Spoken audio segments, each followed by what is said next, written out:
Bismillah walhamdulillah, assalatu wassalamu ala rasulillah wa ala alihi wa sahbihi ajma'in. Assalamualaikum warahmatullahi wabarakatuh. Rabbi israh li sadri wa yassir li amri wahlul uqdatam min lisani yafqahul qawli. Allahumma salli wa sallim wa barik ala Muhammad wa ala ali Muhammad.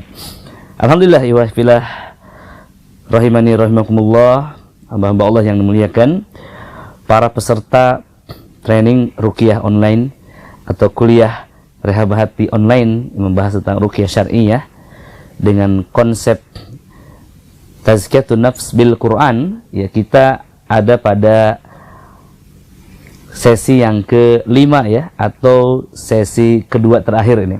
Kita akan demonstrasi bagaimana cara melakukan ruqyah syar'iyah ya, dari awal sampai akhir ya semuanya.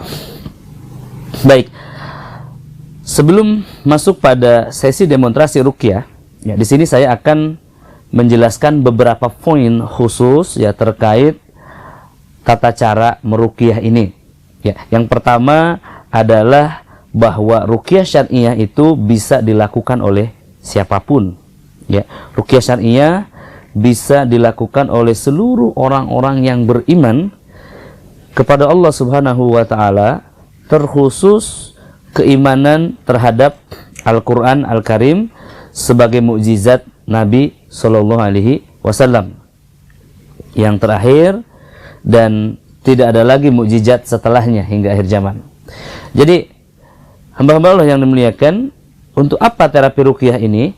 Terapi ruqyah atau terapi Al-Quran adalah untuk penyakit-penyakit ruhaniyah atau penyakit yang mengganggu batin ya, jiwa atau psikis manusia, ataupun penyakit yang mengganggu akal, kebijakan pikiran manusia, dan juga penyakit-penyakit pada pikiran, pada psikis ya, pada batiniah manusia yang berinfek kepada penyakit jasmaniah manusia ya. Dan tentu orang yang melakukan terapi harus lebih sehat daripada yang diterapi dalam hal ini. Jadi harus memiliki keimanan lebih kuat daripada yang diterapi, sebagaimana Nabi SAW menterapi sahabat. Ya, di sini hamba-hamba Allah yang muliakan, semana orang yang terguncang imannya diterapi sama orang yang stabil imannya. Jadi ada beberapa poin yang menjadi syarat-syarat sebagai peruqyah. Yang pertama, dia harus memiliki akidah yang lurus ya, akidah yang murni, seseorang yang bertauhid, yang mengesahkan Allah, tidak memiliki ilah-ilah lain. Dia bertawakal kepada Allah Subhanahu wa taala dan merealisasikan keyakinannya ya dengan ketakwaannya. Jadi pada poin pertama, orang ini tentu adalah orang muslim ya, orang muslim yang beriman kepada Allah Subhanahu wa taala dan meyakini Al-Qur'an bisa melakukan penyembuhan. Yang kedua adalah orang yang berakidah atau memiliki tauhid yang esa, tauhid yang kokoh, yang berakidah murni, memiliki tauhid yang kokoh ya. Maksudnya apa? Dia tidak menduakan Allah Subhanahu wa taala, tidak melakukan kesyirikan ya. Dan yang ketiga adalah ahlussunnah wal jamaah yang sahihah. Dia mencintai sunnah Nabi Sallallahu Alaihi Wasallam, tidak mencintai amalan-amalan yang menyelisih sunnah. Ya ikhwas sekalian, bolehkah Ustaz Nay orang kafir meruqyah orang beriman? Tidak boleh dan tidak akan bisa. Tetapi orang-orang yang beriman bisa meruqyah orang-orang yang tidak beriman. Nah, seperti itu hamba-hamba Allah yang muliakan ya. Pada poin kedua tadi, bisakah orang-orang musyrik meruqyah orang-orang yang bertauhid? Jawabannya juga tidak. Kalaupun terjadi, maka apa yang dilakukan, apa yang akan terjadi, iman seseorang tersebut ya tidak akan mampu menghadapi setan yang mengganggu orang yang bertauhid tadi, karena posisi setan itu sesuai dengan keimanan seseorang tersebut. Maksudnya apa? kepada orang-orang yang bertauhid, setan yang mengganggunya pun adalah lebih kuat, lebih besar. Kepada ulama, setan yang mengganggunya juga adalah ulama setan. Begitu. Nah, hamba-hamba Allah yang muliakan, maka pada poin yang ketiga, tidak bisa juga ahlul bid'ah meruqyah ahlus sunnah. Justru ahlus sunnah yang meruqyah ahlul bid'ah. Nah, kenyataannya di muka bumi ini tidak ada orang yang mengaku sebagai jemaah ahlul bid'ah. Nah, di sini ini 3 poin utama yang memang pasti, kalaupun kemudian terpaksa, pasti keadaannya akan sulit. Yang ketiga, hamba Allah, syarat menjadi seorang peruqyah adalah dia memiliki senjata. Ya, kalau yang 3 ini adalah kekuatan atau amunisi. Ya, amunisi yang dimiliki seseorang, yakni ketakwaan atau ketaatan yang menjadi cerminan keimanan dan akidahnya yang lurus. Yang poin keempat, ini harus memiliki senjata. Senjatanya apa? Al-Quran yang dibaca. Ya, misalkan Al-Fatihah, ayat kursi, Al-Ikhlas, Al-Falaq, An-Nas. Ya, ini adalah ayat-ayat yang menjadi senjata. Jadi ayat-ayat Al-Quran ini dibacakan dengan akidah yang murni, tauhid yang kokoh, kecintaan kepada Allah dan Rasulnya, mengikuti nabinya, maka ini menjadi kekuatan yang luar biasa. Yang keempat, yang kelima, hamba Allah, ya, syarat untuk menjadi peruqyah ini, dia adalah orang yang ikhlas. Ya. Dia orang yang tulus. Niatnya adalah menolong orang lain. Jadi Rasulullah SAW bersabda, engkau akan senantiasa dalam pertolongan Allah selama niat engkau adalah menolong manusia yang lainnya. Jadi kalau kita meruqyah tujuannya menolong kaum muslimin, membebaskan dari lembah kesedihan, ya, membebaskan dia dari kesesatan, ya, maka Allah akan menolong dia dan memberikan infrastruktur langit dan juga infrastruktur bumi. Ya, hamba Allah, infrastruktur langit berupa kekuatan, berupa taufik, infrastruktur bumi berupa tools atau peralatan tempur yang ada di muka bumi. Ya, baik. Yang selanjutnya, hamba Allah, orang yang melakukan ruqyah atau seorang peruqyah itu harus memiliki amalan-amalan sunnah. Amalan sunnah di sini adalah dia harus menandakan syiar Islam. Dia bangga terhadap dirinya sebagai ahlus sunnah. Ya, saya Abdul Baroh Al-Usama bin Yasin Al-Ma'ani, ya, saya pernah mengikuti daurah beliau, ya, di Sentul. Beliau mengatakan, beliau menjelaskan, ya, 35 kaidah sebagai peruqyah syariah, dan salah satu kaidahnya beliau mengatakan peruqyah itu harus menandakan, menunjukkan syiar seorang ahlus sunnah. Kalau dia tumbuh jenggotnya, dia harus berjenggot. Bahasanya begitu. Dia harus menunjukkan pakaian yang menunjukkan seorang mukmin. Ya. Dia harus memotong celananya di atas mata kaki, dalam artian tidak isbal. Ya. Dia harus mengerti hal-hal ini. Kalau hal-hal kecil ini disepelekan, maka Syekh mengatakan peruqyah itu tidak berwibawa di hadapan bangsa jin. Ya, meskipun ini bukan sesuatu yang sifatnya prinsipal atau wajib, ya. Meskipun ini bukan sesuatu yang wajib, tapi sifatnya prinsipal, begitu hamba Allah. Kenapa demikian?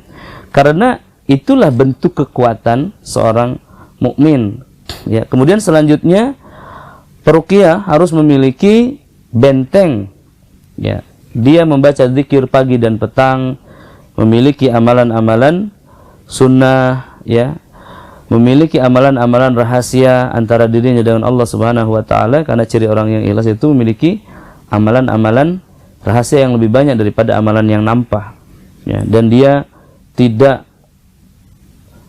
terbang saat dipuji dan tidak tumbang saat dicela, ya. Kemudian Allah yang muliakan, dia tidak bermaksiat, ya, baik di depan umum ataupun dalam kesendirian. Ini ideal bagi seorang peruqyah seperti itu, ya. Bagi seorang raqi adalah seperti itu. Dan kemudian di dalam rehab hati kami menetapkan ada kode etik, ya, bagaimana tata cara melakukan ruqyah.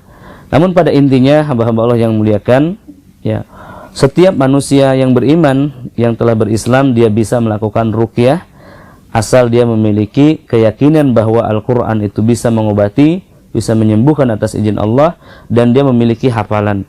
Kalaupun tidak memiliki hafalan, dia bisa sambil membacanya, dan itu pun tidak masalah. Hanya hindari kalau ruqyahnya malam hari dan mati lampu, ya, atau kondisinya tidak menentukan. Begitu hamba Allah yang muliakan. Baik. Kemudian apakah ada syarat-syarat khusus bagi seorang peruqyah? Misalkan harus sembelih ayam atau sembelih kambing, puasa berapa hari, ya, menghafal Al-Quran berapa juz, ya, tidak ada hamba Allah. Tidak ada syarat-syarat khusus bagi seorang peruqyah untuk langsung meruqyah, ya.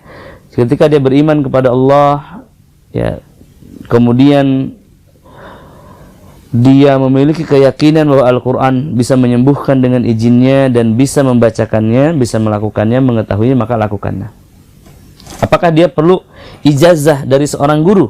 Ya, tidak perlu juga. Ini berbeda dengan ilmu-ilmu perdukunan yang harus diijazahkan. Ya, intinya dia mendengar dari seorang guru dan guru itu ridho kepadanya, maka bisa dipraktekkan ilmu tersebut. Dan dalam program kuliah Ruqyah Syariah online ini, hamba-hamba Allah, siapapun Anda yang mendengarkan ini, tidak perlu menghubungi saya atau bersalaman atau bawa beras merah dan ayam jago ke rumah, ya, untuk melegalkan ilmu ini, ya, dipersilahkan, antum paham dan kemudian bisa melakukan, bisa dipraktekkan, ya.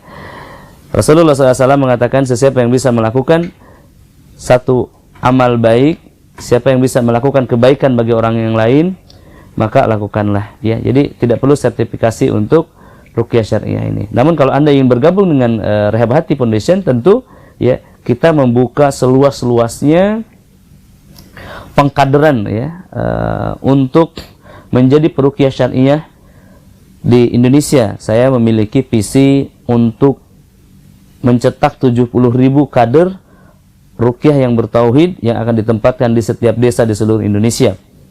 Ya, kalau di desa Anda belum ada peruqyah, maka angkat tangan Anda, ya, tegakkan leher Anda dan katakan, saya siap menjadi praktisi ruqyah di Rehab Hati.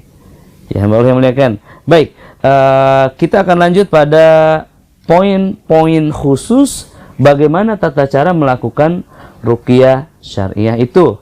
Ya, yang pertama, hamba Allah, perlindungan, ta'awudz, ya. Seseorang tidak boleh menyerang kecuali dia telah siap dan memiliki senjata, dan seseorang tidak boleh bertahan kalau dia tidak memiliki dinding perlindungan. Maka buatlah benteng dan bertahanlah, miliki senjata dan seranglah.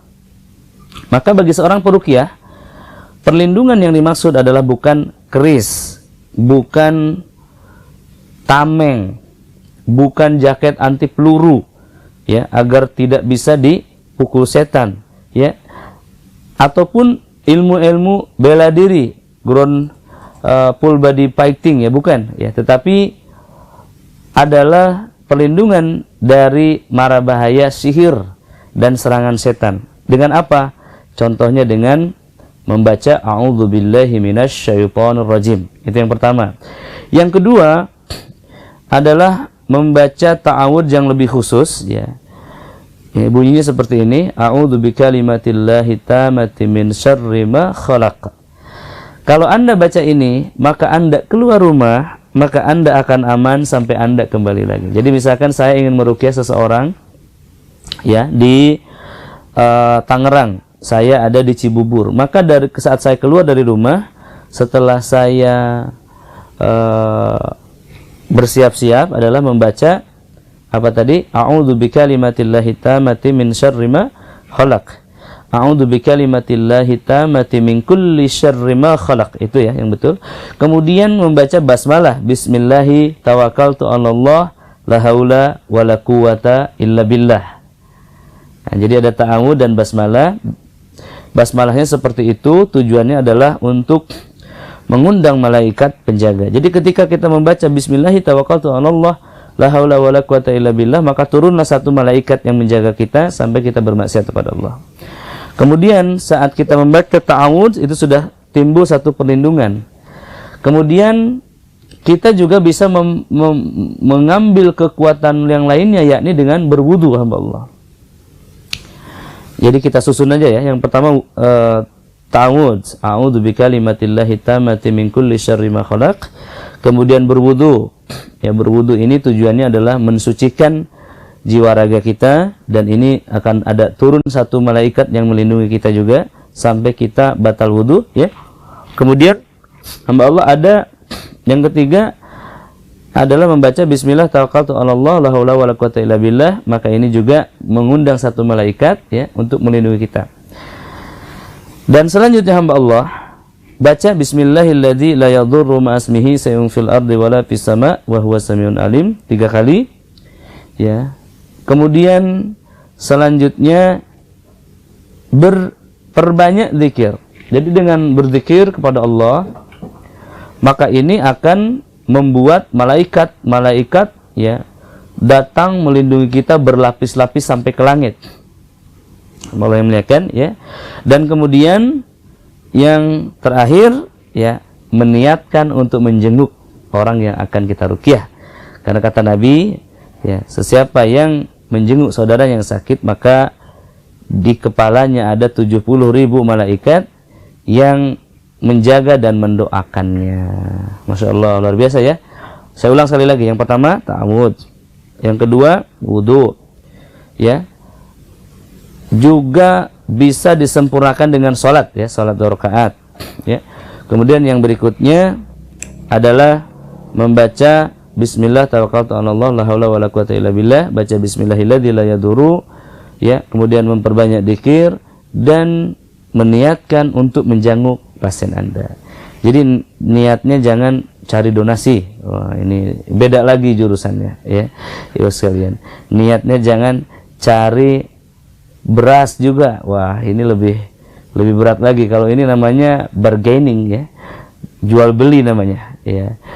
Dan sedikit ya hamba Allah yang muliakan, kalau kita cari nafkah dalam ruqyah ini sedikit yang kita dapatkan. Tapi kalau kita berniat untuk menolong orang ya, maka kita akan senantiasa dalam pertolongan Allah Ta'ala. Jadi niatkan untuk menjenguk dan menolong seseorang tersebut. Kemudian hamba Allah yang muliakan, yang terakhir, kalau kita niat menjenguk ya, 7 poin ya tadi. Kalau kita niatnya menjenguk, pasti kita harus membawa hadiah. Jadi bawalah hadiah yang kira-kira nanti menjadi kebahagiaan buat pasien kita. Apa contohnya? Kalau saya biasanya bawa madu ya, di tas saya ini senantiasa ada madu sidar ya. Ini biasanya kalau orangnya sulit sadar ya, kita bisa teteskan di mulutnya ya. Orangnya menikmati, setannya kelabakan ya. Kalau tidak memiliki madu bunga bidara atau madu Yaman ya, Anda bisa mengambil madu yang biasa, madu lokal, diberikan botol seperti ini. Di sini ada ya, ada apa namanya ini, ada tutup bukanya ya, seperti ini. Ini nanti bisa diteteskan sama orang yang diganggu setan, begitu hamba Allah ya. Kita juga bisa membawa oleh-oleh seperti ini, habatus sauda. Ini tujuannya apa? Ini bisa ditetes di mata orang yang tidak sadar ya. Nah, orang yang ada ketika kita meruqyah ditetes, lalu orangnya tidak sadar, kesurupan tidak sadar ya, bisa ditetes di matanya. Ya, kalau ada iritasi jangan, itu akan manjur sekali, orangnya akan sadar. Ya, atau ditetes di mulutnya kalau Anda tidak yakin. Nah, namun habatus sauda produk kami adalah yang terbaik, ini pure habatus sauda ya. Kemudian bawa juga hadiah-hadiah kecil seperti ini wah sekalian ya, seperti Cider Care ini ya, ini sangat bagus. Biasanya orang yang nggak sadar-sadar dioles di dahinya. Ini saya agak pusing sedikit ini ya, seperti ini ya. Ini bisa dioles di sini, ini langsung celing ya, langsung 5 menit lebih mudah ya usianya gitu hamba Allah. Juga kalau ngantuk ya, ini bisa dioles. Ini ada kecil ya, berapa sih yang gini-gini ya, tidak besar. Misalkan katakan Anda beli herbal itu Rp50.000, Masya Allah, mereka menganggapnya ini lebih dari Rp500.000 karena ini obat dari seseorang yang mereka idolakan. Ya, ingat peruqyah itu menjadi idola pasien-pasiennya.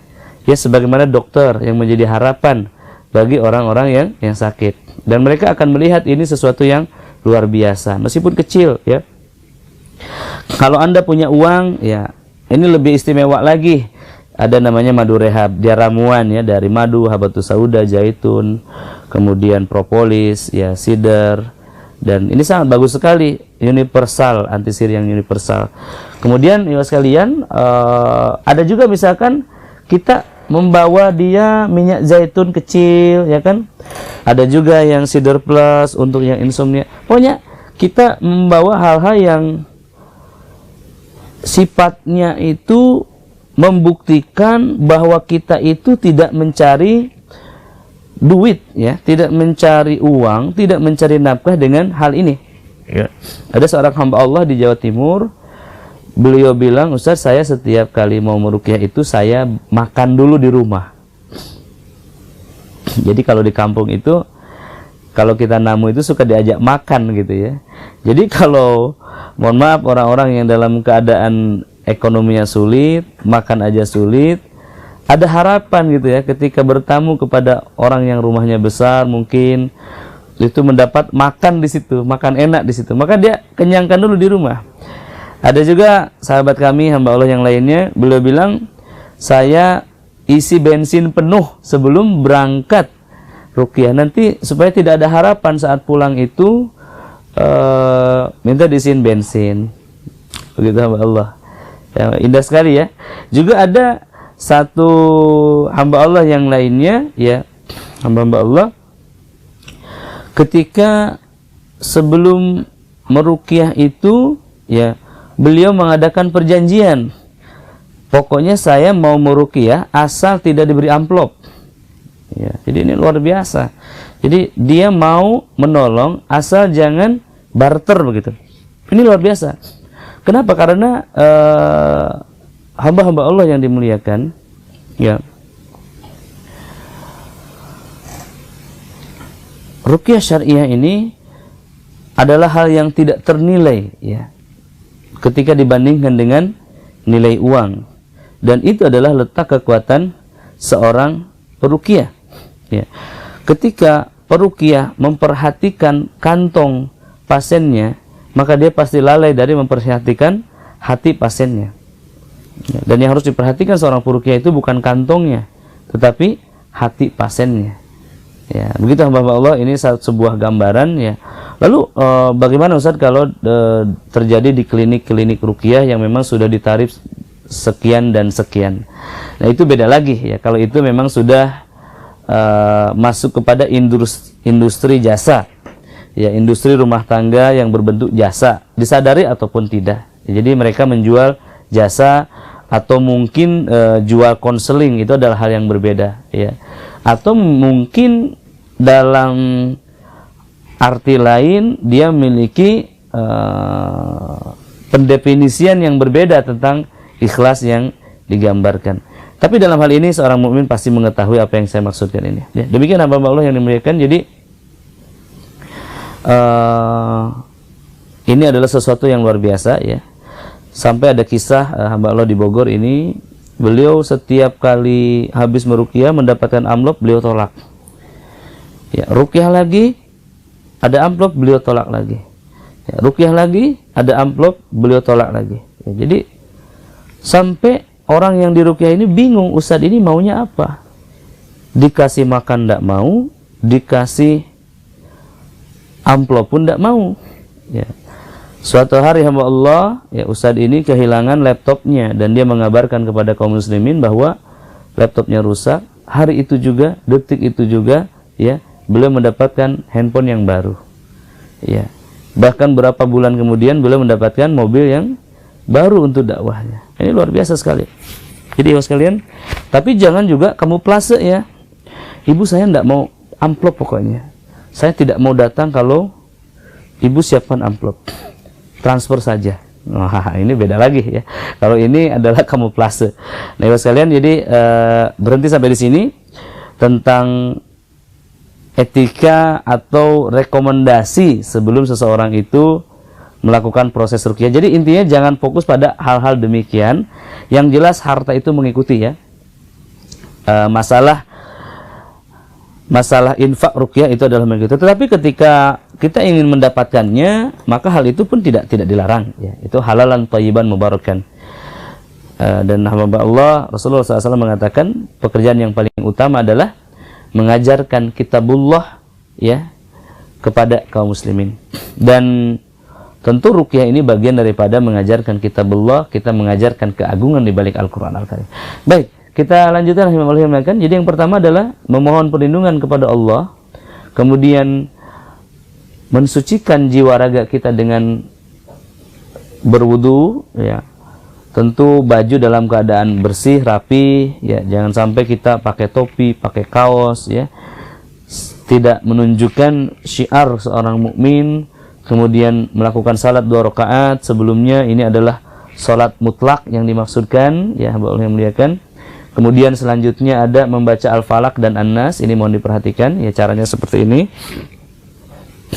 Dikumpulkan tangan kita. Bismillahirrahmanirrahim. Qul a'udzu birabbil qul huwallahu ahad, Allahus samad, lam yalid wa lam yulad wa lam yakul lahu kufuwan ahad. Bismillahirrahmanirrahim. Itu 3 kali.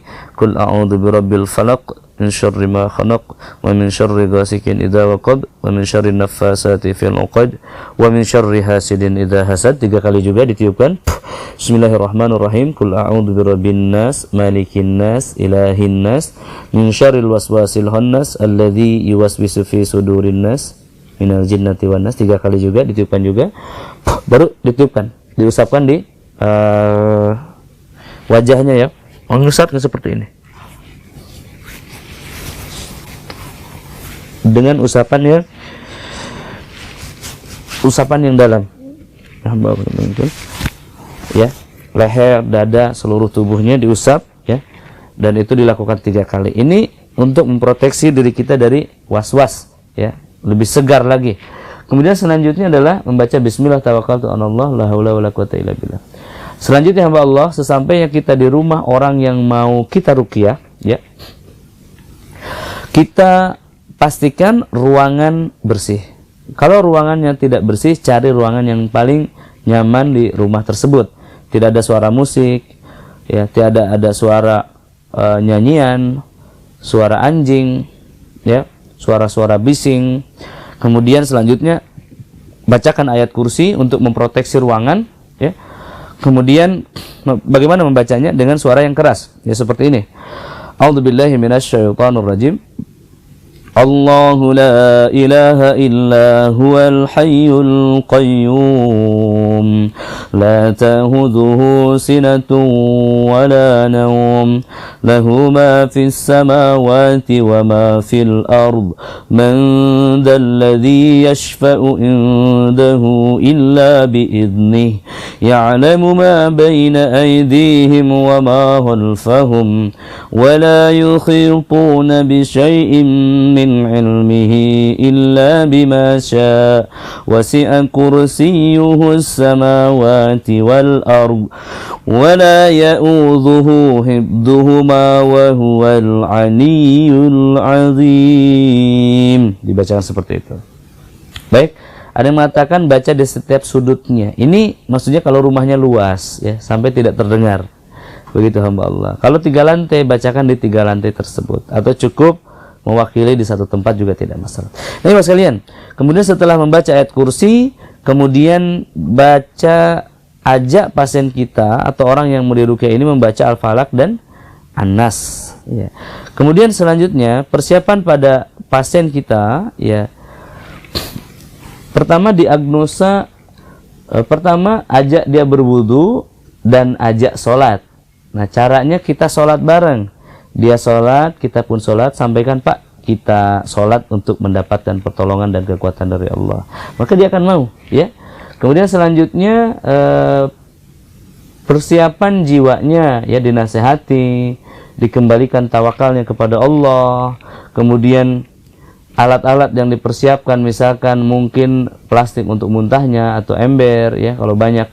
Kemudian diagnosa penyakitnya bagaimana, ya ini apa yang sedang terjadi, berapa lama sakitnya, apa ciri-cirinya ya. Kemudian pasiennya harus jujur kepada roki. Nah, ikhwah sekalian, untuk mendapatkan diagnosa yang sempurna, pasien harus jujur kepada peruqyahnya. Dan ini tidak bisa dilakukan kecuali ketika pasien ini sudah percaya kepada peruqyahnya. Jadi, tumbuhkan trust, ya, tumbuhkan kepercayaan pasien kita kepada kita. Ya, ini tidak mudah dan ini adalah tantangan terbesar seorang peruqyah. Dan untuk mendapatkan ini biasanya pasien harus minta kepada peruqyah. Dalam artian kita tidak menawarkan diri untuk meruqyah orang yang tidak mau diruqyah. Ya, kalau orang tersebut sudah meminta, maka dia akan mematuhi kita. Baik, ikhwah sekalian, itu dia poin-poinnya. Tadi ada yang terlewat ya pada poin 1 ini. Jika ada ya patung, lukisan, ajimat, ya simbol-simbol kemusyrikan, ya ini juga harus dibersihkan dari rumah seseorang tersebut. Kalau ada dukun di sana sedang menterapi juga, lebih baik Anda pulang. Ya, atau berikan pilihan kepada pasien kita. Selanjutnya Allah, ya. Teknis dan strategi melakukan ruqyah itu seperti apa? Yang pertama, melakukan ruqyah itu setelah persiapan-persiapan tadi, kemudian tinggal dibacakan saja, ya.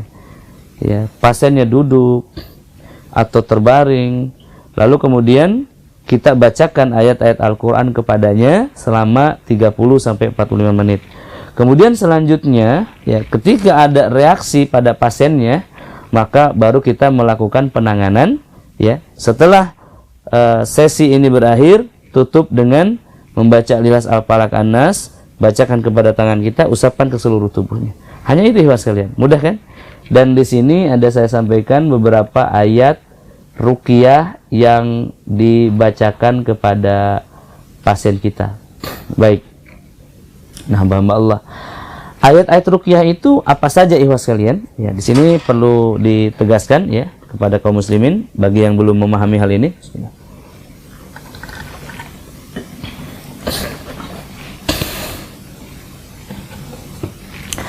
Ayat-ayat ruqyah adalah ayat-ayat yang Rasulullah SAW pilihkan ya untuk meruqyah seseorang. Jadi suatu ketika Rasulullah SAW didatangi oleh seorang laki-laki bersama ayahnya, ya, seorang laki-laki bersama putranya. Ya, putranya ini diikatkan di punggung unta. Kemudian ayahnya mengatakan, ya Rasulullah, engkau adalah utusan Allah, anakku ini gila, tolong sembuhkanlah. Maka Rasulullah SAW membacakan ya Al-Fatihah ya 1-7, Al-Baqarah ya 1-4, kemudian 163, 164 atau 2 di tengah, ya, ayat Kursi 284 sampai 286, Al-Imran ayat 18, ya, Al-A'raf ayat 54-nya.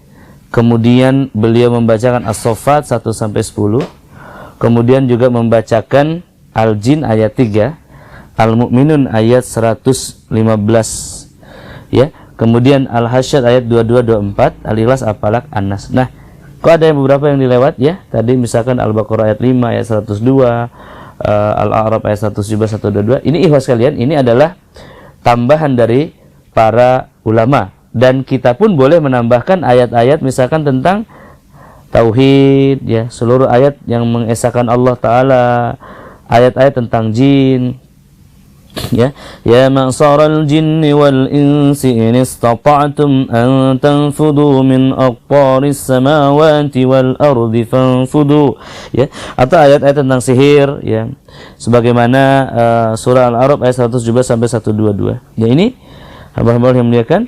Kemudian juga ayat-ayat yang bercerita tentang setan ya, misalkan Inna syajarata zakum, itu ayat adab ya. Misalkan tentang setan itu rujuman lisyayatin ya, seperti itu. Ini seluruh ayat yang ada kalimat setannya, ayat-ayat yang mengandung kata syifa ya.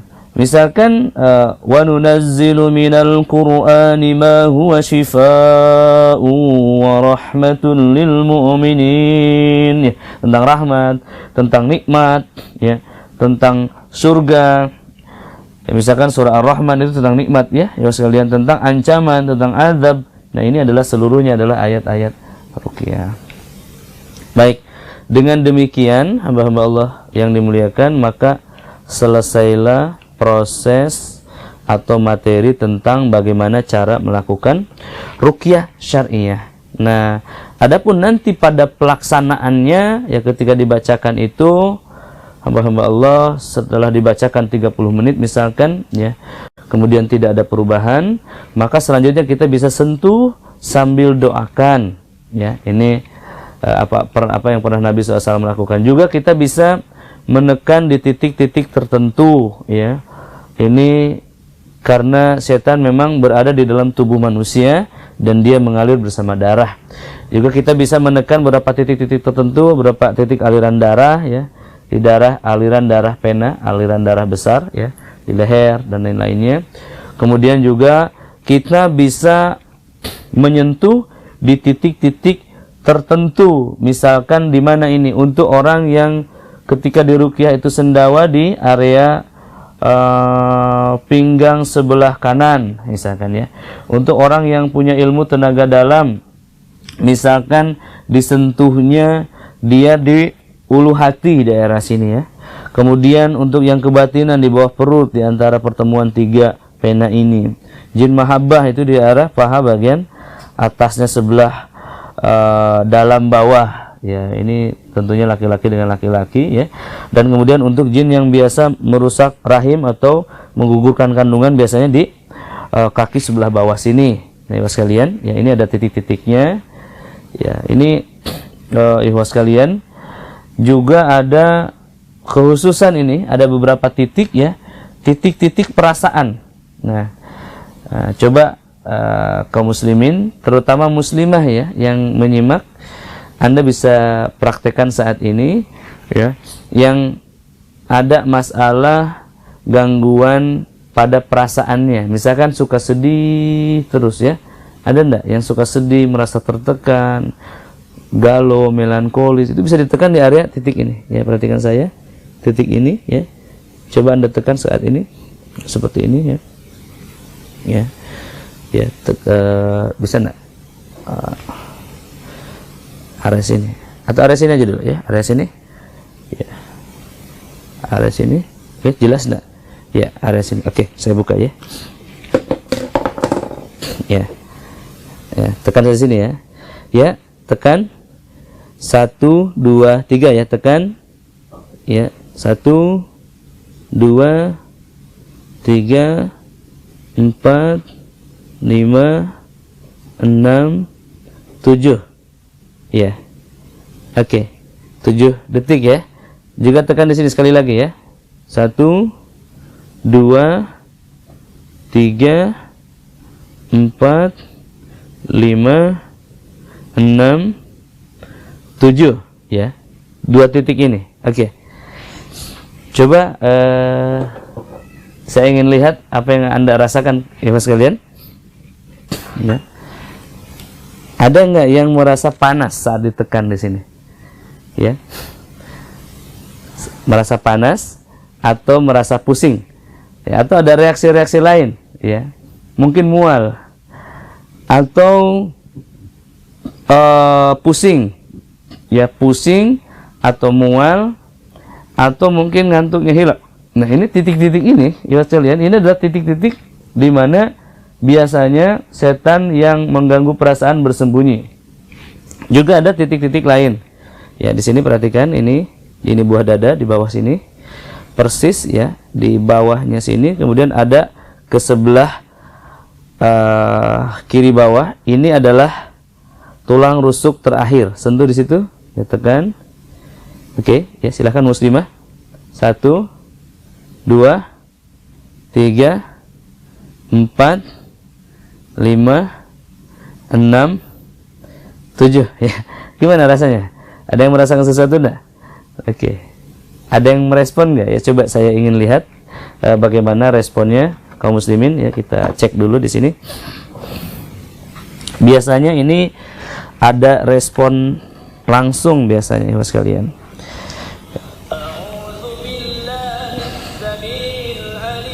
Iya.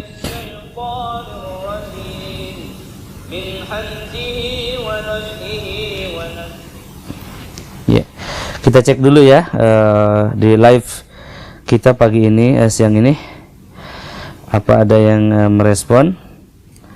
Nah, ya.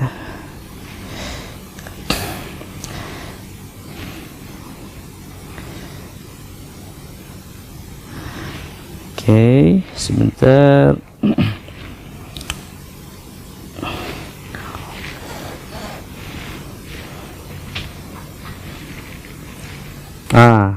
Iya dia.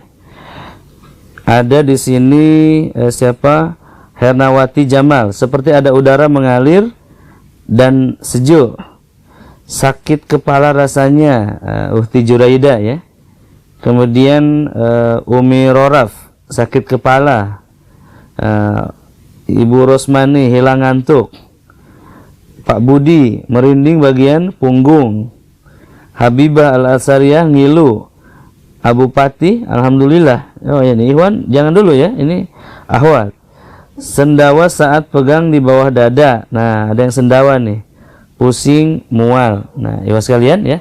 Kita lihat langsung barusan. Nah, coba untuk Ikhwan. Sekarang untuk Ikhwan. Untuk Ikhwan ini titiknya yang hitam ini. Hitam dan coba diuluh hati dulu ya. Uluh hati Ikhwan sekalian, coba tekan seperti ini. Ya, tekan seperti ini. Perhatikan saya. Ya, tekan seperti ini. Ya, 1, 2, 3, 4, 5, 6, 7. Biasanya kalau hodam ini ada hodam langsung teriak ya, atau menangis, atau muntah kadang-kadang. Ya, yang dulu pernah belajar ilmu tenaga dalam, coba sentuh di sini, di bawah sini. Ya, di bawah sini, di bawah pusar, ini pusar, di bawahnya sini. Tekan. Nah, contoh sekitar sini, Ikhwan, sekitar sini nih. Ya, oke, sekitar sini ya, tekan. Ya, tekan. Ya, saya bacakan ya. Lau anzalna hadzal Qur'ana 'ala jabalin la ra'aitahu khashi'an mutasaddian min khasyatillah. وَتِلْكَ الْأَمْثَالُ نَضْرِبُهَا لِلنَّاسِ لَعَلَّهُمْ يَتَفَكَّرُونَ وَاللَّهُ الَّذِي لَا إِلَهَ إِلَّا هُوَ عَالِمُ الْغَيْبِ وَالشَّهَادَةِ هُوَ الرَّحْمَنُ الرَّحِيمُ. Ya, baik. Ikhwan sekalian. Kemudian juga untuk Ikhwan, ya khusus untuk Ikhwan ini saya ingin coba di arah leher sini. Ya, leher sini juga sekali lagi tekan ya. Huwallahul khaliqul bari'ul musawwiru lahul asma'ul husna. Huwallahul khaliqul huwallahul ladzi la ilaha illa huwal malikul quddusus salam.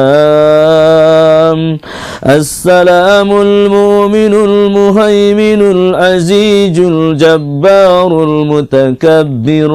Subhanallahi amma yusrikun. Wallahul khaliqul bari'ul musawwiru lahul asma'ul husna. Wallahul khaliqul bari'ul musawwiru lahul asma'ul husna. Yusabbihu lahu ma fis samawati wal ard wa huwal azizul hakim. Oke, cukup. Oke. Yang Ikhwan, yang laki-laki nih saya minta tanggapannya. Apa yang Anda rasakan ketika ditekan di sini, ditekan di ulu hati, dan ditekan di bawah perut ya. Oke, kita akan lihat Ikhwan sekalian apa yang dirasakan ketika ditekan di titik-titik itu ya. Ya, saya tunggu komentarnya Ikhwan. Dan ini tidak akan sama ya, setiap orang itu pasti merasakan hal yang berbeda-beda, ya, berbeda-beda tergantung penyakitnya. Nanti saya akan jelaskan ini apa yang terjadi kepada anda ini, ya sekalian, insyaallah. Ya, silahkan ditulis ya. Oke. Sudah ada yang mulai menulis ini. Jantung berdebar. Nah, ya. Ini belum spesifik ya. Nah, ini masih ada komen dari Ahwat tadi ya. Saat menyentuh tulang rusuk terakhir belakang kepala sebelah kiri ngilu, langsung nyut-nyutan. Apa yang terjadi nih katanya? Ya, baik Allah ya. Kalau wajah kelihatan seperti nenek-nenek, yang melihatnya itu gangguan apa? Itu sihir ya. Baik. Al-Khairul Anwar ya, ditekan di leher, seger, puyeng hilang. Di bawah pusar, sendawa, pusing dan mual. Tekan bagian leher, mual katanya Pak Budi ya. Ada Pak Budi Sapurudin, ana sakit parindikan. Parindikan itu bahasa Kopi Selatan lah ya. Daerah mana Parindikan ini? Oke. Dan kemudian ya sekalian, ini banyak ya yang komen. Nah, ya sekalian,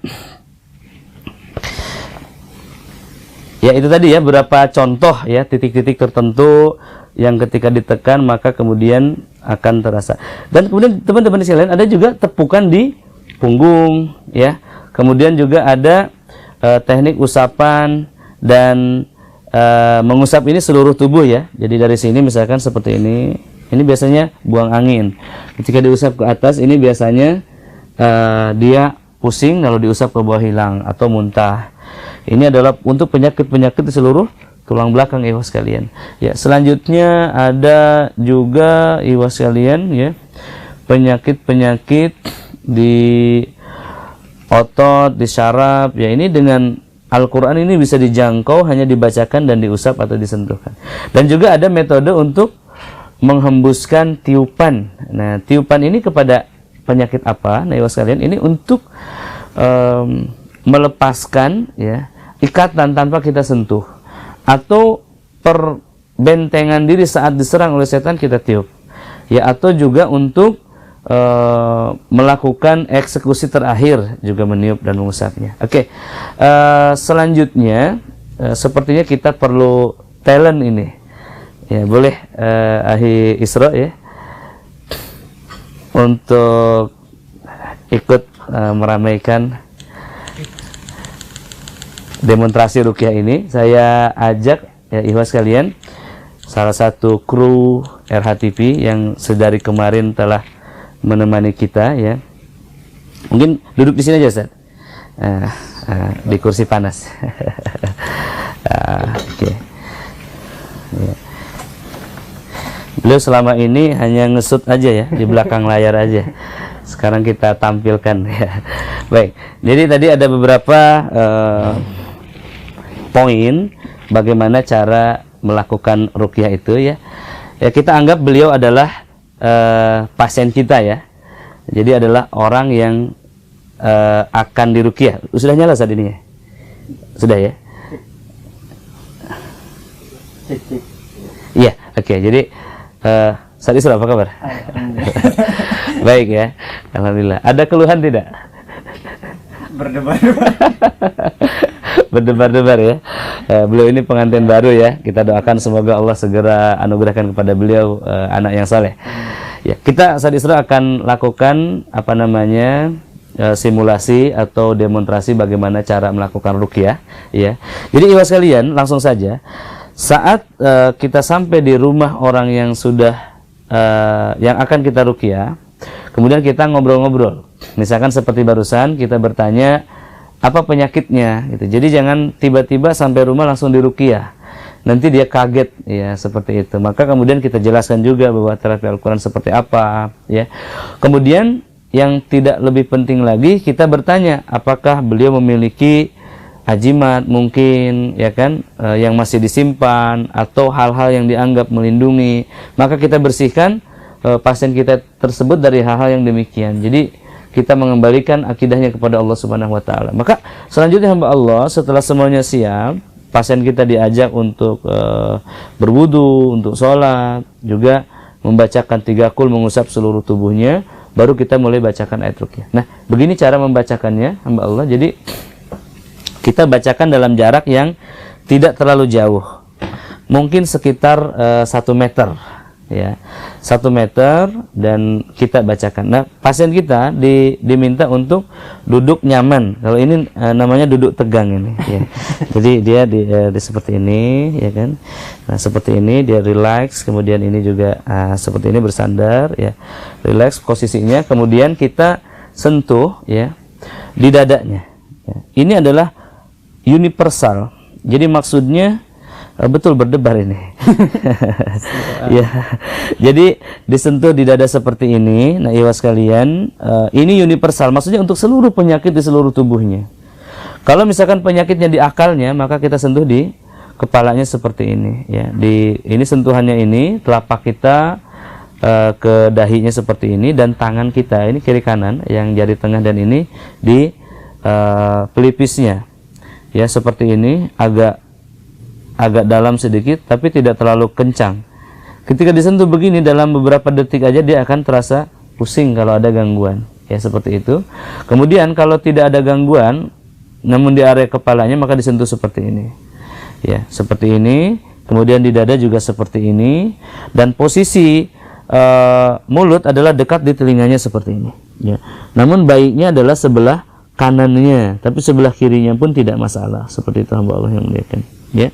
Baik, ini adalah posisi meruqyah yang sangat ideal. Ketika kita baca seperti ini, maka setan itu seperti terdesak dan dia tidak ada celah untuk lari, seperti itu. Dan hati-hati kalau jinnya frontal, ini bisa jadi, ya sekalian, ini bisa memukul, ya, bisa menyerang, bisa menonjok ke sini, ya, ke sini, bisa menghardik. Maka kita posisikan tangan kita di sini, ya, posisikan tangan kita di sini atau seperti ini, ya, atau kita hati-hati dengan tangan ini, biasa seperti itu, tapi tak perlu takut. Oke.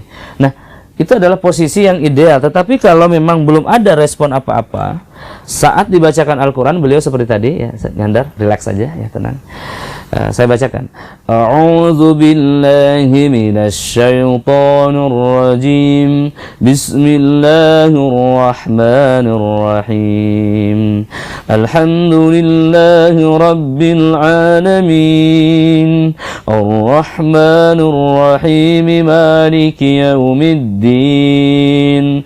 Iyyaka na'budu wa iyyaka nasta'in.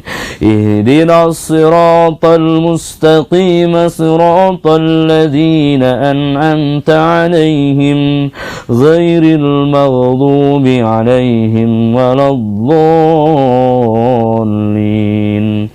Amin. Seperti itu. Mata kita fokus kepada pasien kita. Jadi tidak usah malu-malu, tatap dia.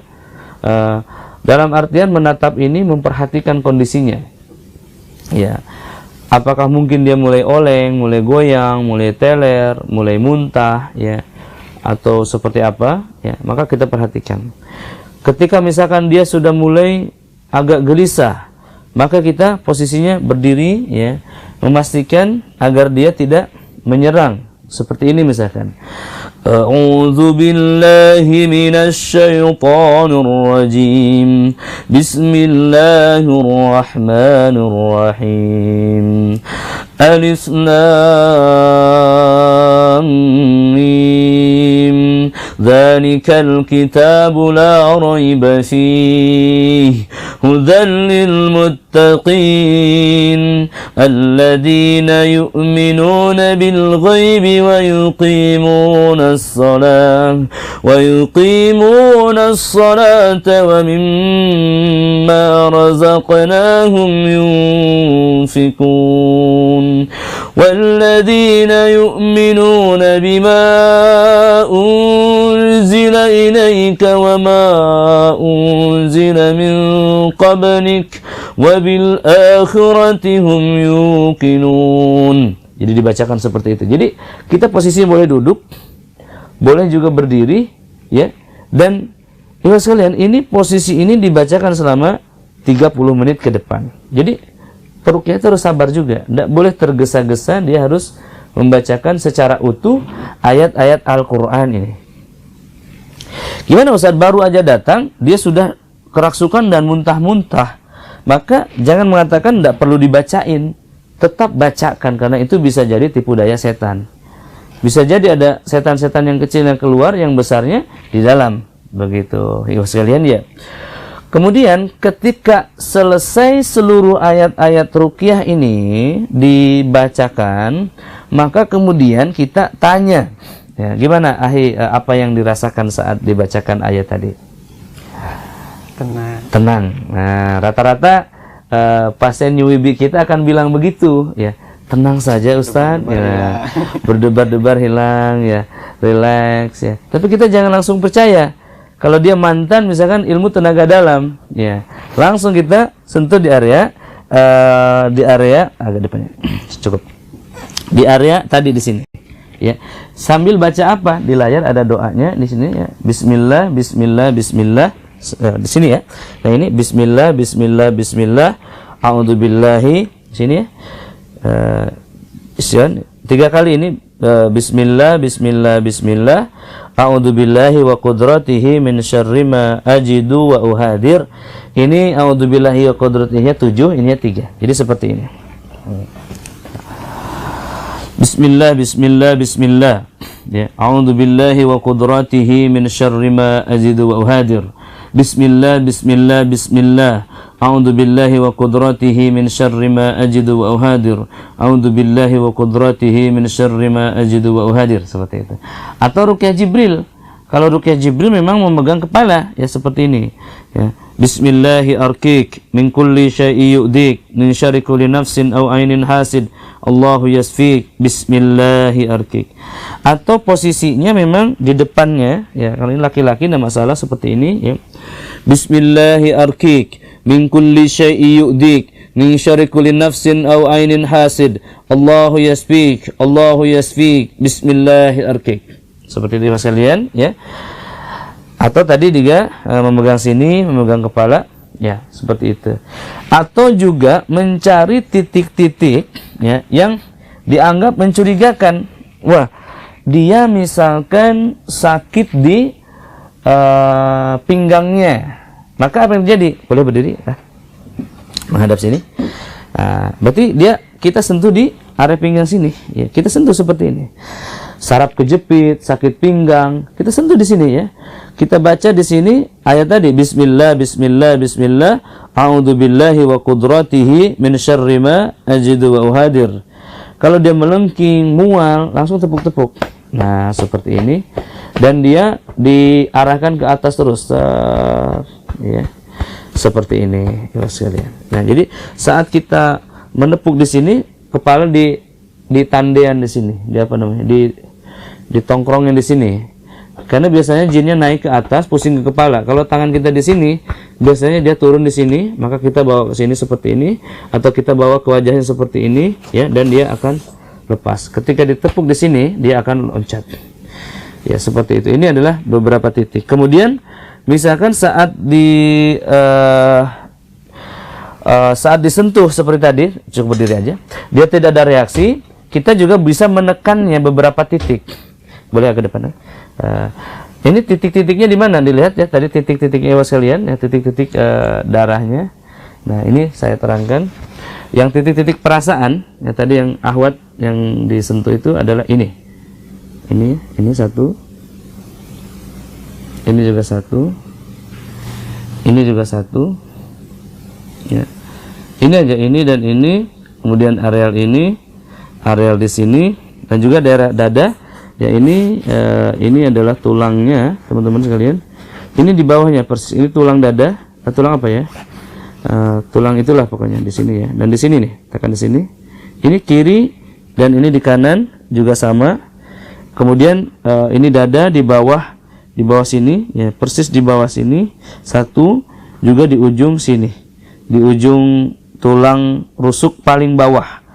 Ya, kalau untuk perempuan, ya, ini sekali lagi perempuan yang melakukannya. Kemudian untuk laki-laki, pertama di ulu hati di sini, dia tekan sedikit tapi tidak terlalu keras karena ini memang sakit, ya. Tekan sedikit. Kemudian juga di area leher ini. Nah, di area leher ini seperti ini. Ya, kita bisa tekan seperti ini. Kalau memang seperti ini, ya, tubuhnya. Tapi kalau besar berarti 2, kita tekan seperti ini. Dengan posisi kita ini tekan ini akan menyakitkan. Di sini ada urat leher. Ya. Kemudian juga di bawah perut. Ini di bawah pusar, di bawah perut ini kita bisa tekan dengan 4 jari seperti ini. 2 jari saja. Dia sudah biasanya sudah kesakitan ya di sini. Dia sudah sangat kesakitan, apalagi kalau dicengkram seperti ini. Kalau ada reaksi ditekan begini, cengkram seperti ini. Ya, titik ini juga titik ini. Oke. Ya, kemudian ada teman-teman sekalian tadi metode usapan. Nah, kalau metode usapan itu ya putarannya dia unclockwise. Kalau jam itu ke sini, dia ke sini unclockwise ya, seperti ini. Nah, tangan kita di belakang, seperti ini contohnya. Ya, tangan kita di belakang satu lagi di depan seperti ini. Kita bisa lakukan seperti ini. Ini mudah sekali. Misalkan bacaan Al-Falaq. Qul a'udzu birabbil falaq min syarri ma khalaq wa min syarri ghasikin idza waqab wa min syarrin naffasati fil 'uqad wa min syarri hasidin idza hasad. Didorong ke sini, lihat seperti ini. Bismillahirrahmanirrahim. Atau ketika dinaikkan gini kita tepuk-tepuk gini. Ya. Dia yang di belakang juga ikut ke atas, dia terus naik ke sini, maka dia ke sini seperti ini. Ya, seperti itu. Tapi bukan menarik begini ya, tapi dia memang menarik ke arah sini dan biasanya kekuatan setannya ikut ke sini, kita tarik seperti ini. Bismillahirrahmanirrahim. Bismillahirrahmanirrahim. Bismillahirrahmanirrahim. Ya, seperti itu. Dan kemudian kita bisa tepuk-tepuk area sini, tepuk-tepuk juga area sini. Ya, selesai. Kemudian untuk menepuk, ini contoh menepuk ya. Bagaimana cara menepuk itu, teman-teman sekalian? Ini yang ditepukkan adalah telapak tangan kini. Tujuannya adalah menepuk-nepuk ringan. Nah, ya, seperti ini. Katakan ukhruj ya Allah, ukhruj ya Allah, ukhruj ya Allah. Ya, juga bisa melakukan seperti ini. Ukhruj ya Allah, ukhruj ya Allah, ukhruj ya Allah.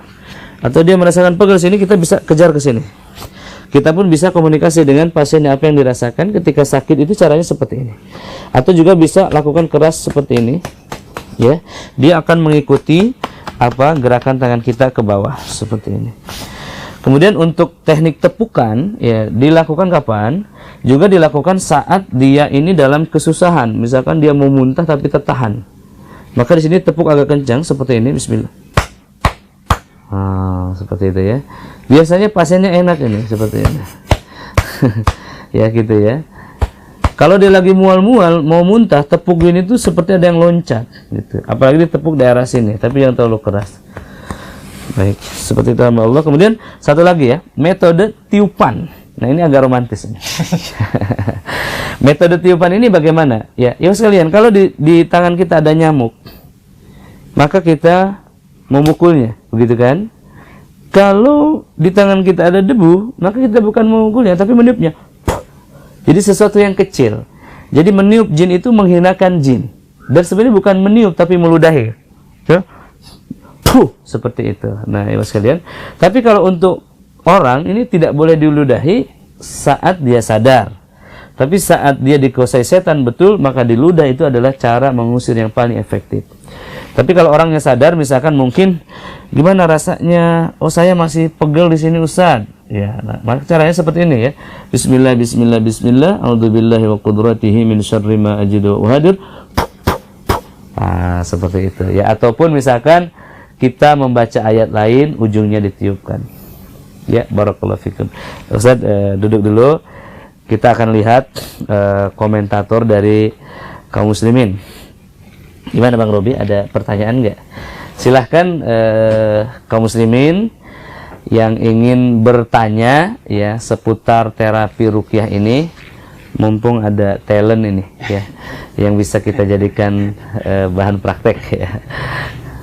Jadi dipersilahkan bagi kaum muslimin yang ingin bertanya untuk langsung bertanya. Nanti Ustaz Arka atau Ustaz Robi mungkin yang akan membacakan pertanyaannya terkait metode ruqyah ya. Jangan kemana-mana ini, karena materi kita adalah tentang bagaimana praktek melakukan ruqyah. Barakallahu fikum.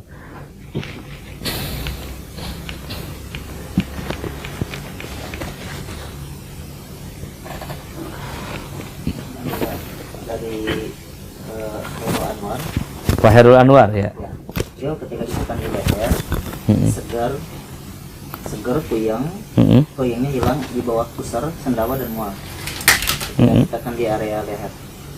Ketika ditekan di area leher, ya, ya, baik. Ya, kalau seperti itu,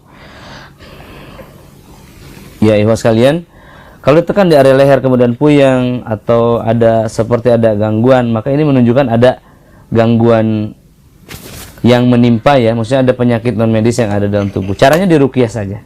Ini maksud saya yang ingin bertanya untuk meruqyah atau tips ya saat melakukan ruqyah, atau tips sukses ruqyah ya, atau bagaimana tata cara ruqyah, bagaimana penjelasan tadi, apakah menjawab atau tidak, begitu ya Allah.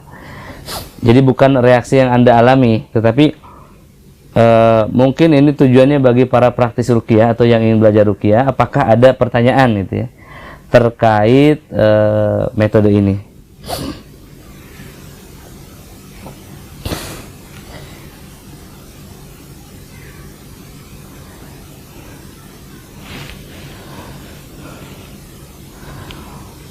Ya, saya masih tunggu ya.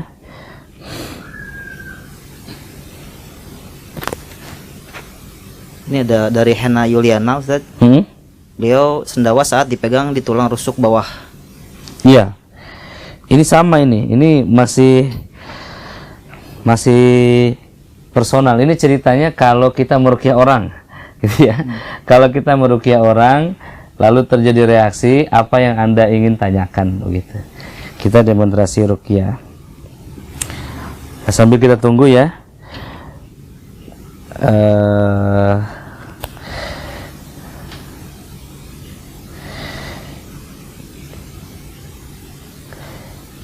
Ini posisinya masih menempatkan sebagai pasien ini, ya.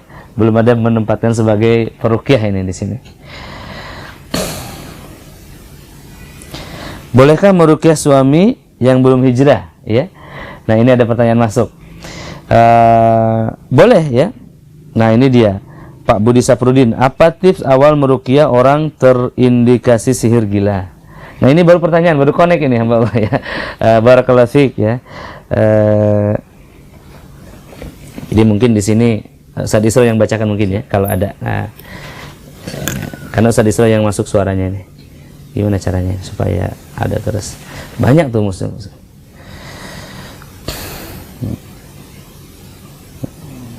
Ya baik, ikhwas sekalian, sambil berjalan ya pertanyaan-pertanyaan yang diajukan tadi.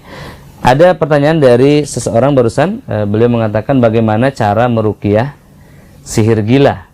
Ya, sihir gila ya, begitu hamba Allah. Jadi yang pertama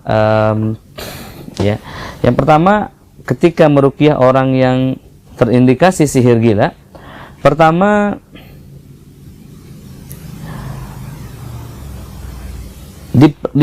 dilihat dulu apakah orang ini sudah gila atau masih terkoneksi, masih nyambung begitu. Kalau dia masih nyambung, masih sadar, maka diajak ngobrol sebagaimana biasanya, ya. Dan kemudian dinasehati. Tapi kalau memang dia sudah betul-betul gila, maka yang diajak ngobrol adalah keluarganya. Ya, yang diajak ngobrol adalah keluarganya, ibu sekalian. Ya, diajak ngobrol adalah keluarganya. Dan dinasehati untuk membuang ajimat-ajimat, ya, memutuskan segala hubungan antara dia dengan bangsa jin dan lain-lainnya. Maka kemudian dibacakan ayat-ayat ruqyah selama 1 jam, begitu ya, 30 atau 40 menit. Kemudian setelah itu, ya, saat meruqyah sediakan di sampingnya air dan daun bidara. Jadi kita blender daun bidara 140 lembar dengan 5 liter air, lalu dibacakan ayat-ayat ruqyah bersamaan dengan ruqyah orang gilanya ini. Jadi di ruqyah di sampingnya ada air begitu. Maka setelah selesai nanti air ini diminumkan, dimandikan kepada dia, dan sisanya dicipratkan seluruh rumahnya. Seperti itu. Kemudian dibotakin ya di kepalanya, dibekam di kepalanya dan juga di umum muhid di sini. Seperti itu cara meruqyah orang gila, dan lakukan ruqyahnya selama 3 sampai 7 kali ya, baru kita baru bisa menganalisa. Biasanya saat kita proses meruqyah itu ada petunjuk dari Allah Subhanahu wa taala. Baik, itu secara mendasar. Gimana? Ada? Ini ada yang bagus juga saat ini. Iya. Kalau memberi ramuan herbal tambahan itu perlu dibacakan ayat ruqyah. Ruqyah apa? Kalau iya ayatnya apa, dan diperlukan tiupan keramuan itu. Oke. Ya. Ini tentang air ruqyah ya. Kita akan ini contohnya. Kalau misalkan diperlukan ini ramuan air ruqyah, ya hamba Allah. Jadi apakah diperlukan tiupan tadi ya? Jadi tiupan ini tujuannya adalah untuk mentransfer barokah Al-Quran dari mulut seseorang yang telah membaca Al-Quran ini kepada air, mendoakan air tersebut ya, seperti itu. Dan kemudian apakah ada ayat ya yang nggak bisa dibacakan? Betul, seluruh ayat ruqyah itu bisa dibacakan kepada air. Ada yang khususkah? Ada, Rasulullah SAW membacakan surah Al-Kafirun sebagai tambahannya. Begitu Ustaz Isra ya. Apa sudah menjawab ya? Dan lebih baik lagi kalau untuk orang gila tadi adalah surah Al-Baqarah. Ini tentang herbal ini insyaallah nanti akan dibahas dalam bab ruqyah mandiri. Barakallahu fiik. Bismillah. Mungkin tadi udah dijawab juga apa yang harus dilakukan peruqyah ketika pasiennya menyerang. Baik, ini pertanyaan baru. Ya. Apa yang harus dilakukan seorang peruqyah ketika pasiennya menyerang? Jadi pertama, ketika pasien itu menyerang, kita harus analisa beberapa hal. Ya, ibu sekalian. Pertama, ukur diri kita dan diri dia. Kalau tubuhnya lebih besar, lebih kekar, lebih kuat, dan kita merasa tidak mampu secara fisik, maka yang harus dilakukan di sini adalah bagaimana meruntuhkan mental setan itu. Jadi meruntuhkannya di sini dalam artian hilangkan rasa takut dalam diri kita, ya, dan kemudian tatap wajahnya, tatap matanya, dan robohkan dari sana. Ya, bagaimana caranya? Seperti itu. Ya, setan itu akan takut. Ya, jadi dengan menakut-nakuti dia di awal. Ya, misalkan dengan mengatakan ittaqullah, takutlah kamu pada Allah. Tapi saat kita mengatakan begitu, diri kita memang harus takut juga kepada Allah. Jangan kita mengatakan ittaqullah, kita pun berdosa. Nah, setan akan tahu ya seberapa kuat pandangan mata kita ini. Dan pada posisi kedua, ketika pasien lebih besar daripada diri kita, maka kita jangan lakukan terapi yang menyerang. Ya, jadi bacaannya pelan, ringan, tujukan kepada sakit pasiennya, seperti itu. Dan kemudian ketika terpaksa dalam keadaan bertempur nih, pasiennya kita tidak tahu bagaimana, tiba-tiba dia menyerang. Pertama yang harus kita ketahui bahwa setan selama merangsuk di tubuh manusia seperti manusia di dalam air laut, seperti ikan di darat. Meskipun dia kuat, nampak hebat, itu tidak akan berlalu lama. Ya, seperti itu hamba Allah yang dimuliakan. Misalkan dia mencekik, ya bisa dipraktekkan nggak, Ustaz? Cekik saya. Misalkan ini pasiennya tiba-tiba mencekik seperti ini, ya. Kemudian apa yang harus kita lakukan? Kita jangan kemudian panik dan memegang ini atau mendorong dan mencekram. Apa yang harus kita lakukan? Kita pandang matanya. Ya, kita pandang matanya, tunjukkan bahwa kita tidak sakit. Ya, maka dalam beberapa detik ini akan terhempas. Dan ketika pasien ini matanya mulai banyak berkedip-kedip, mulai takut, maka kita bisa tiup, seperti itu, dan biasanya terlempar. Seperti itu. Atau kalau kita memiliki kemampuan ya dan teknik yang terukur, kita bisa melepasnya secara full body contact, seperti itu. Ibu sekalian, dan ingat ya, Allah Ta'ala akan senantiasa menolong orang-orang yang niatnya menolong. Ya, ada lagi? Ini dari Ummu Maryam, apa syarat untuk boleh meruqyah dan siapa yang boleh meruqyah? Syarat untuk meruqyah dan yang boleh meruqyah. Pertama, tadi sudah disampaikan ya, seorang yang beriman, kemudian beragama Islam, ya. Dan kemudian selanjutnya wanita tidak boleh meruqyah laki-laki yang bukan muhrimnya. Wanita tidak mendeklarasikan diri sebagai peruqyah. Kemudian laki-laki tidak meruqyah seorang wanita tanpa muhrimnya, seperti itu. Itu syarat-syarat yang sama ya, tidak boleh berholawat. Ini sama dengan apa-apa yang ditampilkan dalam syariat Islam. Mungkin ada tambahan ya, bagaimana meruqyah wanita ya. Nah, baik. Jadi kita contohkan di sini bagaimana meruqyah seorang wanita. Boleh di sini sekarang duduknya, Ustaz? Karena posisinya agar terlihat. Ya. Jadi misalkan beliau adalah seorang wanita yang akan kita ruqyah, ya, maka pertama adabnya meruqyahnya ini adalah jarak ya. Jadi jaraknya jangan sampai kita seperti ini ya, ini memang akan menjadikan fitnah ya. Akan ada getaran ini, baik dari peruqyahnya ataupun mungkin yang diruqyahnya. Kalau kita mengatakan mungkin ini anak remaja masih kecil dan kita adalah sudah dewasa, bisa saja anak remaja ini yang bergetar, begitu ya, seperti itu. Dan ketika dekat seperti ini, bisa saja kita mencium minyak wanginya, aroma tubuhnya, yang ini akan mempengaruhi perasaan seseorang secara normal ya. Maka kemudian jaga jarak, ini jaraknya adalah 50 cm, itu sudah maksimum seperti itu. Dan kemudian jarak amannya adalah 1 meter, tapi jangan terlalu jauh juga, karena ini prosesnya memang menterapi dia begitu. Dan posisinya adalah dari belakangnya, jadi kita meruqyah adalah dari belakangnya dan kita tidak menyentuhnya. Jangan sampai kita meruqyah wanita kita sambil menyentuhnya ya. Dalam etika ruqyah syariah tentu tidak boleh, meskipun di sini ada penghalang yakni baju ini, ataupun kita menggunakan telapak menggunakan sarung tangan ya, karena sarung tangan ini biasanya masih terasa. Jadi ketika kita memegang dengan sarung tangan masih terasa, dan wanita ini masih merasakan apa yang kita rasakan, ada getaran ya terutama tadi ya, maka ini sudah tidak boleh. Tidak bolehnya maksudnya adalah bagaimana ya, pertama adalah secara syariat memang dilarang ya, dan yang kedua adalah akan membatalkan berkahnya Al-Quran. Seperti itu hamba Allah ya.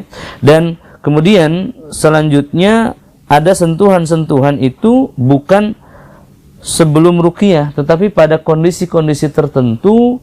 Misalkan ketika pasien ini ya hamba Allah, ketika pasien ini kemudian dia sedang tersiksa ya, mau muntah tapi tertahan, maka kita menepuknya dengan tepukan yang cepat, jadi disertai sarung tangan seperti ini. Ukhruj ya Allah ya, ukhruj ya Allah, ukhruj ya Allah. Dan kita tidak menempelkan lama-lama di sini ya, kita menepuknya lalu mengangkat seperti itu. Ini kalau wanita. Dan biasanya kita pun bisa mengatakan seperti ini, ukhruj ya Allah, ukhruj ya Allah, ukhruj ya Allah, ukhruj ya Allah. Itu pun sudah berupa cambukan yang membuat dia keluar. Nah, seperti itu. Kemudian posisi-posisi lainnya mungkin tentu ya adab-adabnya wanita ini dalam keadaan memakai mukena, memakai baju yang menutup auratnya seperti itu. Baik, mungkin seperti itu ya, ibu sekalian. Pertanyaan untuk ibu, silahkan jika ada pertanyaan yang lebih spesifik lagi. Ini kayaknya bagus. Bagaimana menterapi pasien yang tidak bisa bicara karena stroke? Oke. Bagaimana menterapi pasien yang tidak bisa bicara karena stroke ya. Pertama, stroke kemarin telah diberitahu ya, obatnya adalah daun bidara. Jadi daun bidara ini diambil 7 lembar tiap gelasnya. Kalau Anda perlu 5 liter berarti 140 lembar. Kalau Anda perlu 10 liter berarti adalah 280 lembar. Jadi di blender, dibacakan surah Al-Baqarah, lalu dimandikan. Kalau penderita stroke berarti dimandikan di sampingnya. Seperti itu. Kalau tidak ada daun bidara, kita miliki produk-produk ya, misal yang sabun ini ya sekalian, ini bisa digunakan untuk obat yang stroke ya, sangat recommended ini untuk stroke, untuk yang gangguan di masalah area pribadinya wanita, gatal misalkan ya, dan juga ya sekalian orang-orang yang dalam keadaan kena sihir secara umum, misalnya untuk melucuti ilmu-ilmunya ya, melepaskan kekuatannya, kekebalan dan lain-lain, ini bisa mandi dengan daun bidara ini. Ini adalah daunnya yang ekstraknya seperti itu. Jadi bagaimana untuk yang stroke ini? Ini bisa dimandikan. Atau kalau ada, cari lotionnya. Nah, lotion ini dibalurkan seluruh tubuhnya. Atau juga ada minyaknya. Ada Ustaz minyaknya ya, minyak bidara. Masih ada enggak? Kebetulan lagi tidak ada ya stoknya di sini. Oke, ada ini. Ya, ini dia. Nah, ini ada, kita memiliki ya sekalian sabun batang dan juga minyaknya. Nah, ini minyaknya yang sangat bagus untuk stroke itu. Jadi ini dibalurkan setiap sebelum tidur. Atau kalau Anda bersungguh-sungguh, bacakanlah Al-Baqarah pada minyak ini, minyak sidr ini, dan kemudian dibalurkan seluruh tubuhnya. Dan itu dilakukan setiap malam. Dan ruqyahnya, coba Anda lakukan ruqyahnya setengah jam saja setiap hari. Biasanya ada perubahan ya, hari kedua, ketiga. Kalau tidak ada perubahan, gali apa yang terjadi di keluarganya. Biasanya masih ada ajimat-ajimat yang tersimpan di rumahnya. Seperti itu. Barakallahu fiik. Ada lagi? Tat? Silakan. Dari Ibu Nita, bagaimana cara meruqyah anak dan bereaksi mengamuk? Usia berapa ya? Nggak disebutkan. Nggak disebutkan. Bagaimana meruqyah anak yang reaksinya mengamuk? Pertama, jika itu anak kita, maka kita paling tahu ya apa yang terjadi secara psikologis kepada anak kita ini. Ya. Pertama, selesaikan dulu itu. Misalkan begini, Iwan, anak kita minta mainan. Ya. Kenapa dia minta mainan? Karena memang anak-anak waktunya bermain. Hanya kemudian kita salah menempatkannya. Misalkan kita ajari dia suka Hot Wheel misalkan, ya. Awalnya memang kecil-kecil tuh beli. Nanti lama-lama minta yang besar, tiap hari minta yang besar. Nah, ini kan menjadi rugi kita, udah ratusan ribu misalkan. Lalu anak ngamuk mau Hot Wheel, ini kasusnya ya. Gimana bisa diruqyah nggak Ustaz? Ini pertama selesaikan dulu duduk perkaranya. Anak ini mau Hot Wheel karena diajari ibunya. Nah, seperti itu. Maka kita beri edukasi dulu, misalkan alihkan dia daripada Hot Wheel ini. Oh, anak ini dibalas anaknya 10 tahun. Oh, 10 tahun. Nah, alhamdulillah ya, menyimak ya. Baik, kalau usia 10 tahun ini sudah mulai peralihan menuju remaja. Tetapi masih anak-anak ya, secara psikologis masih anak-anak. Jadi dia sudah bisa diajak kompromi. Ya, tadi kasusnya ya ngamuknya seperti itu. Jadi nafsunya ini didudukin dulu. Misalkan gini, anak ini ngamuk mau beli laptop misalkan karena melihat ayahnya. Anak ini ngamuk mau ke hotel misalkan atau mau main ke water park. Jadi nafsunya itu didudukin dulu gitu. Nah, baru ketika nafsunya udah selesai ya, baru kemudian diterapi, didoakan, nak kemari ibu doakan kamu agar kamu menjadi anak yang soleh. Jadi bacakanlah 15 menit seperti itu ya, 15 menit. Dan bisa juga ruqyah air minumnya, air mandinya ya, makanannya seperti itu. Dan juga diedukasi untuk terutama sih kalau anak-anak, bagi saya sih madu ya, madu sidr itu sangat enak, anak-anak seneng itu. Atau mungkin susunya atau apa ya yang dia minum diruqyah seperti itu. Atau kalau ada indikator misalkan dia senang ngobrol sendiri, nah kalau ini pasti dia ada gangguan setan. Kalau seperti itu maka dikondisikan anak untuk diruqyah. Apakah harus dipaksa Ustaz? Ya, kondisional lah bagaimana keadaannya, yang penting anak ini bisa ruqyah. Namun ketika anak Anda gangguan setan, pertama kali yang harus disadari, gangguan setan itu bermula pada ibu atau ayahnya. Maka selesaikan dulu ayah dan ibunya, niscaya anak setan itu akan tunduk ketika ibu dan ayah setannya dibunuh. Ya, seperti itu.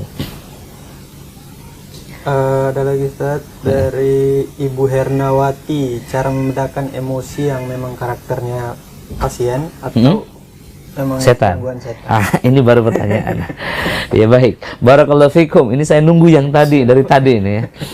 Bagaimana kita melihat bahwa ini adalah jinnya atau orangnya? Karakter orangnya. Maka dalam hal ini saya senang ya menganalisa pasien itu dan meruqyahnya tidak satu kali.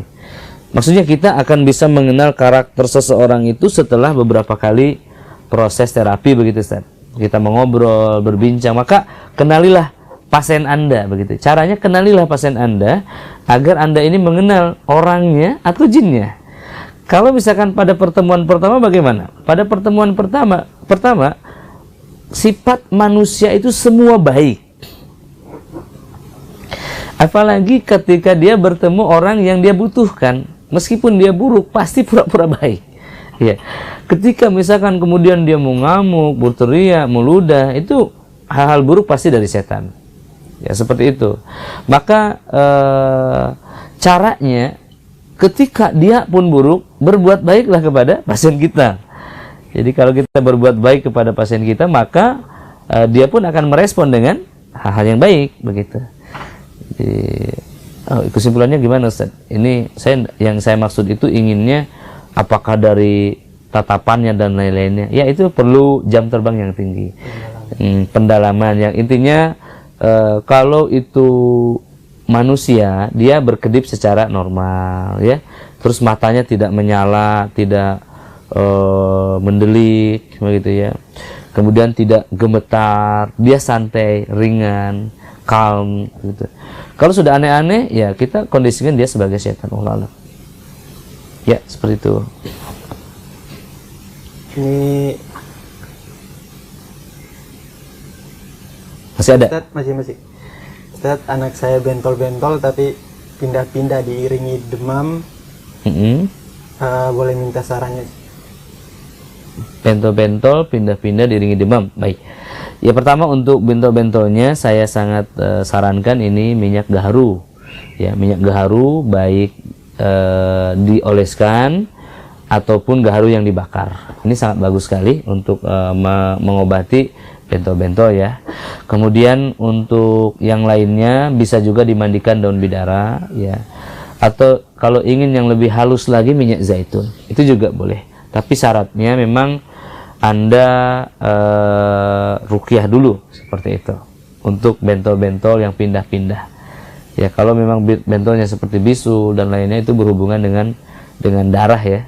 Tapi kalau hanya bentol-bentol yang benar pindah-pindah seperti gatal, ini biasanya sembuh dengan gaharu seperti itu. Itu yang paling bagus untuk mengobati gatal pada anak. Ya. Dari Syafiqoh. Bismillah Ustaz, bagaimana meruqyah anak autis usia sudah 5 tahun belum bisa berbicara dan berjalan dan terkena epilepsi? Epilepsi. Oke. Pertama anak autis yang cacat mental ya kan. Ini pasti ada hubungan dengan orang tuanya. Ya. Pasti 100% ya. Ketika dia juga epilepsi, maka epilepsi bagi saya adalah gangguan setan ya. 95% dia gangguan setan. Maka saat usia 5 tahun ya, usia di bawah 9 tahun ini sangat mungkin dan agak mudah untuk sembuh. Epilepsi sendiri di bawah 23 tahun bisa sembuh. Jadi bagaimana caranya? Bapak dan Ibu ikut training ini dari awal sampai akhir ya. Simak, simpulkan ketika ada ciri-cirinya, maka targetkan ruqyah pada ibu dan bapak dulu, baru kepada putranya. Kemudian poin yang nomor 2, anak-anak yang autis itu hidup bahagia ya. Namun yang sulit, yang susah adalah orang tuanya. Dalam hal ini orang tua harus memposisikan ya dalam mode ridho kepada Allah, lalu mencari pertolongan dengan Al-Quran ini. Saya pernah diundang ke Eropa untuk menangani anak seorang syekh ya di sana di Finlandia, Syekh Dr. Abdul Manan yang namanya. Beliau adalah Presiden Islamic Union di sana. Nah, ikhwas sekalian, ketika kami di sana selama 10 hari observasi training ruqyah, ya kemudian ruqyah. Itu satu persatu. Hari pertama tidak ada yang reaksi. Hari kedua kakaknya reaksi. Hari ketiga kakaknya yang kedua. Hari keempat adalah ditemukan penyakit pada ibunya. Begitu ya. Sampai hari ke-10 pasien ini belum reaksi. Dan 6 bulan kemudian setelah kami pulang dari Finlandia, beliau kirim email, beliau mengatakan alhamdulillah ada progres yang positif pada anaknya. Anaknya usia 13 tahun, sikapnya seperti 3 tahun. Dan kami menemukan ada kelainan pada ibunya. Jadi ibunya ini curhat terus pada saya. Dan 6 bulan kemudian waktu itu ya, Dr. Abdul Manan ini mengatakan, alhamdulillah putri saya ada perubahan yang positif dan istri saya sembuh total dari depresinya. Ternyata ada dari hubungan daripada ibunya. Saya menemukan bahwa autism ini berhubungan erat dengan orang tuanya. Maka kalau ada dosa besar yang dilakukan, apalagi pernah melakukan kesyirikan, ya, pernah ada hubungan dengan dukun. Misalkan ada orang yang ingin punya anak, dia meminta amalan kepada dukun. Nah, melibatkan setan. Maka ini biasanya anaknya adalah autis. Ya, seperti itu. Barakallahu fiik. Masih ada lagi tuh. Bagaimana cara meruqyah tubuh yang luka tanpa sebab? Bagaimana meruqyah pasien kita yang tubuhnya itu luka tanpa sebab? Ya, ini bukan diabetes ya, tetapi luka tanpa sebab. Nah, ibu sekalian, ada satu kondisi di mana seseorang itu bangun tidur, dia lebam-lebam. Ya. Lebam itu terjadi karena adanya benturan. Misalkan tangan saya ini, ya, kita pukul seperti ini terus, ya, 100 pukulan misalkan, maka di dalam sini pembuluh darah di dalam kulit di luar daging itu pecah. Maka saat pecah dia akan ada darah yang menyebar. Itu disebut lebam. Ya. Atau memang kulit ini yang shock, bentrokan dengan daging dan kemudian menjadi lebam. Nah, bangun tidur seorang wanita tanpa sentuhan dia bisa menjadi lebam. Kenapa ini? Ini ada pembuluh darah yang pecah disebabkan oleh setan. Dipecahkan oleh setan. Nah, ini ada dalilnya, inna syaitan min ibni adam fil insani yajri majrad dam. Memang setan bisa melakukan itu. Ya. Kemudian dalam beberapa kondisi setan juga bisa melukai manusia. Nah, subhanallah ya, ini bisa terjadi dalam kekuatan tertentu. Maka kita harus berlindung kepada Allah daripada permusuhan setan ini. Dan bagaimana cara meruqyahnya? Tahap awal mudah, ruqyah itu bacakan saja dari awal sampai akhir, ya. Dan kemudian beri obat yang bisa menambah ketahanan tubuhnya. Mungkin untuk mengobati lukanya adalah dengan madu. Ya, dia akan rapat dalam 24 jam. Intinya ruqyah sampai keluar setannya, maka luka-luka itu tidak akan pernah datang kembali. Ya, wallah. Ini bagaimana cara meruqyah ain, Ustaz? Ain belum dijelaskan ya. Nah, ya, bagaimana meruqyah ain? Ya, alhamdulillah ya. Ain ini adalah penyakit yang disebabkan oleh pandangan mata. Penyakit yang disebabkan oleh pandangan mata yang menghancurkan. Ya. Bagaimana cara pengobatannya? Pertama adalah dengan memutus sebab hasad yang menimpanya. Bagaimana memutus sebab hasad itu adalah dengan silaturahim. Maka Rasulullah SAW ketika melihat sahabatnya Sahal bin Hunayr radhiyallahu anhu itu saat mandi, kemudian ada yang memuji dan beliau pingsan, maka beliau menyuruh orang itu mandi dan memandikannya kepada Sahal. Ya, dalam hal ini harus ada silaturahim. Misalkan saya dengan Ahli Isra ini adalah satu rivalitas dalam satu mungkin bisnis atau apa.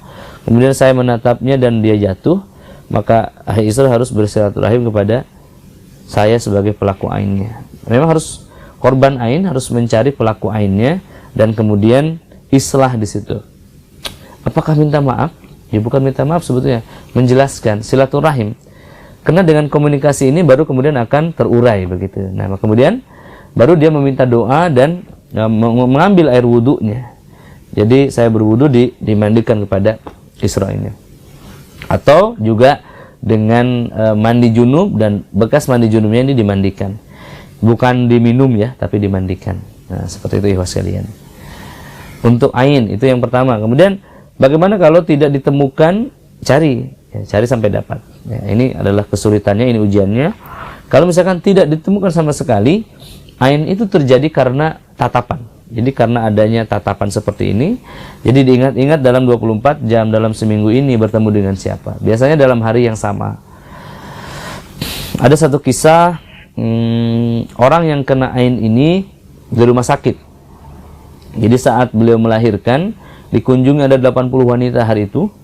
Maka dia tidak tahu mana yang menimpakan ain. Tiba-tiba dia merasa sesak yang tidak dimengerti oleh medis. Ya, maka kemudian beliau meletakkan tisu di pegangan tangan handle rumah sakit kamar itu dan diusapkan di dahi istrinya, suaminya ini. Ini Syekh yang lakukan, maka alhamdulillah sembuh. Ya, seperti itu ikhwas sekalian. Namun dalam pandangan kami, dalam pandangan saya terutama sebagai praktisi, mungkin saya belum lama ya, baru sekitar 7 tahun lah aktifnya, 7-8 tahun, dan memang mengenal ruqyah sejak 2003. Tetapi aktif sejak 2011 ya, training ini. Saya sangat jarang sekali menemukan kasus ain secara khusus ya. Tapi ada. Ya, tapi sangat jarang sekali. Maksudnya bisa jadi memang saya tidak mengetahui itu ain dan sembuh dengan Al-Qur'an, atau memang saya tidak menemukan kasus itu. Contoh ain itu seorang laki-laki, satu keluarga ya. Ini keluarga hafiz Quran. Kemudian putrinya ini usia 23, anak lakinya usia 19. Anaknya hafiz Quran, kakaknya baru hafal 3 juz. Maka kemudian keluarga itu dibawa untuk di terapi intensif itu karena anak yang hafiz Quran ini tiba-tiba aneh perilakunya, mengamuk, gila, ya, menghancurkan, destruktif gitu ya. Diruqyah 7 kali sama Abu Anjar ini dengan ruqyah yang keras. Dan ketika dihadapkan kepada saya di terapi intensif di Cibubur, beliau sudah lemah. Dalam keadaan lemah itu, saya pun tidak paham ini. Diruqyah tidak ada efek sama sekali selama 5 hari ya.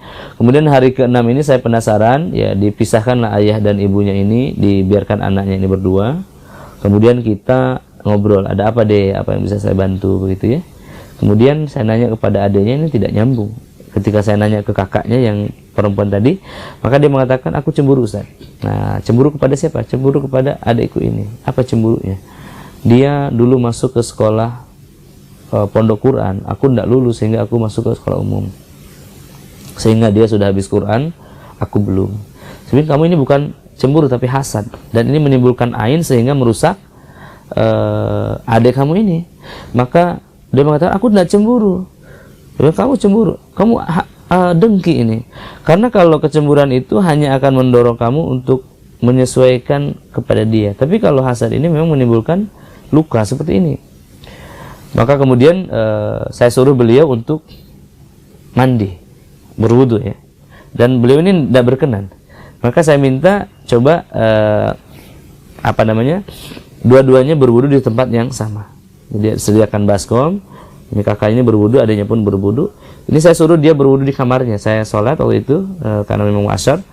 Waktu kembali lagi, ini laki perempuan ini, ya, dia sedang berlarian dari atas ke bawah, ya, dan mereka tertawa-tawa.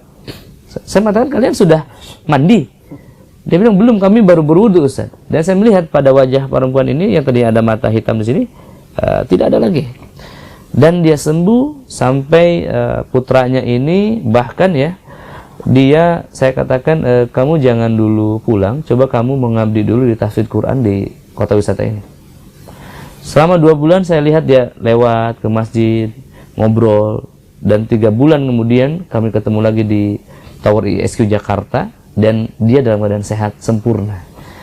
Tapi sangat jarang, mungkin 5-10 kasus lah seperti itu. Barakallahu fiik. Ini ada terkait serangan balik nih, ada 2. Iya, baik. Ini Ustadz, bisakah seorang peruqyah saat meruqyah tiba-tiba drop, pingsan, muntah banyak, sampai akhirnya lumpuh dan meninggal? Ini malah peruqyahnya. Baik. Pertama, ikhwan sekalian, serangan balik dalam proses ruqyah. Saya ingin menganalogikan dan meletakkan dulu duduk perkara serangan balik ini apa, ya. Jadi yang pertama, ini adalah lapangan tempur. Ini area atau medan tempur yang disepakati oleh dua pasukan. Ya, pasukan A masuk, lalu pasukan B masuk.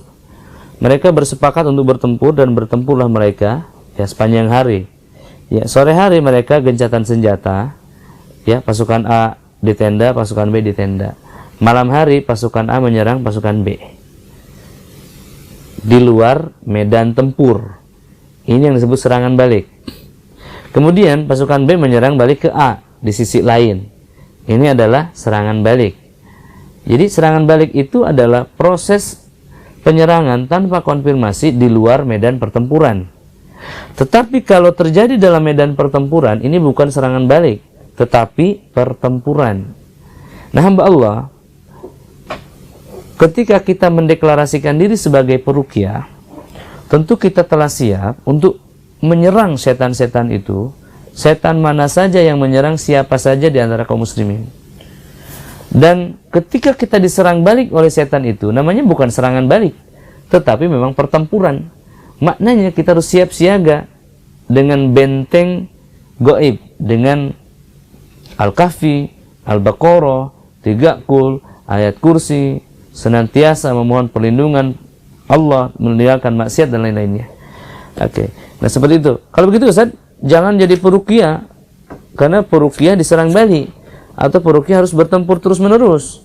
Saya katakan tidak. Justru kaum muslimin yang tidak declare sebagai peruqyah, atau yang dia cuek terhadap setan, setan tetap menyerangnya.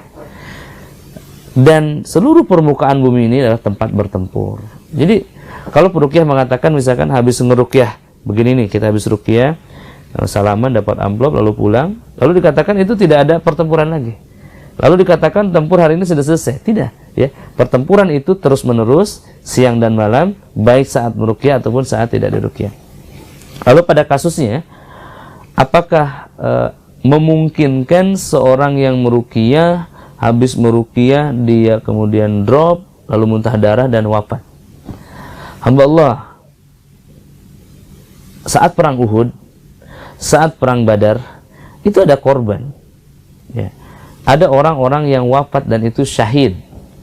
Maka kalau peruqyah ini digempur setan, ya syahid, ya. Tetapi kalau di dalam diri peruqyah itu ada setan, nah ini yang masalah, ya. Misalkan saya meruqyah beliau, dalam diri saya sebetulnya ada setan yang tidak disadari, maka setan itu menyerang diam-diam. Ketika dia lemah, ya maka itu dibunuh setan. Biasanya peruqyah yang kena serangan seperti ini adalah peruqyah yang sebelumnya memiliki kerjasama dengan setan, atau orang yang baru bertaubat, atau belum paripurna taubatnya, atau memang takdir dia demikian wafat dalam medan jihadnya. Wallahu a'lam bishawab. Ya, kita punya waktu 4 menit lagi. 4 menit lagi, ya mungkin kita tutup saja, ya. Alhamdulillah, ya. Saya mengucapkan jazakumullahu khairan katsiran dan jazakallah Akhi Isra atas kunjungannya di studio.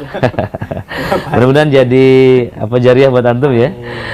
Dan ke depan jadi trainer juga insyaallah. Ya, dan kaum muslimin yang menyimak dimanapun antum berada, ya itu tadi demikian ngobrol-ngobrol kita dan juga sekaligus demonstrasi bagaimana cara melakukan ruqyah.